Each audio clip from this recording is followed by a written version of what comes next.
Magnooliad on arengulooliselt väga vana taimerühm. Magnooliad enamasti on puud, aga nende seas on ka põõsaid. Ja eluvormilt on magnooliad kas igihaljad või heitlehised taimed. Magnoolia perekonda kuulub uutel andmetel 219 liiki. Kõige rohkem kasvab neid looduslikult Ida-Aasias, aga ka Põhja-Ameerika idaosas, samuti troopilises Ameerikas ja troopilises Aasias. Näiteks Lõuna-Ameerikas Kolumbias kasvab 20 liiki magnooliaid. See on rohkem kui looduslikult magnoolia liike Hiinas. Inimene ei ole magnoolia looduslike liikidega piirdunud, vaid on aretanud ristates erinevaid liike, hulgaliselt sorte. Tänapäeval valdavalt kasvatataksegi Euroopa aedades kaunite suurte õitega magnooliate sorte.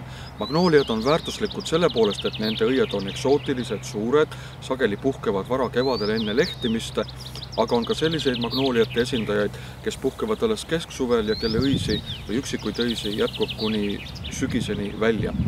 Kui rääkida magnooliate õie värvivalikust või värvirikkusest, siis on valgete, roosade, punaste, kollaste ja veel mitmesuguste teiste eksootiliste värvidega esindajaid.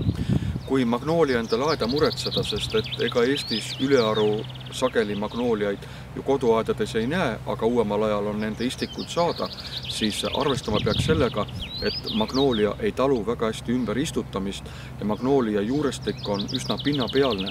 Et kui me magnoolia taime või magnoolia istiku istutame, siis seal taime võra all ei tasuks väga sügavalt labidaga kaevata. Ja nooremaid taimi tasuks ka sügisel enne talve tulekut multsida või katta tema juuri, et taime paremini talve üle elaks. Üks omapära on magnooliatel veel, nimelt magnooliate õied või õienupud moodustuvad või tekivad okste tippu, nagu ka sirelil.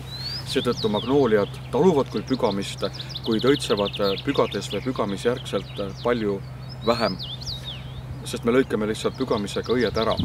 Aga magnooliaid otseselt ei ole vajadust pügada või neid pügama ei pea, sest nad on enamasti ilusa, tiheda, korrapärase võraga ja õitsemise ajal erakordselt kaunid.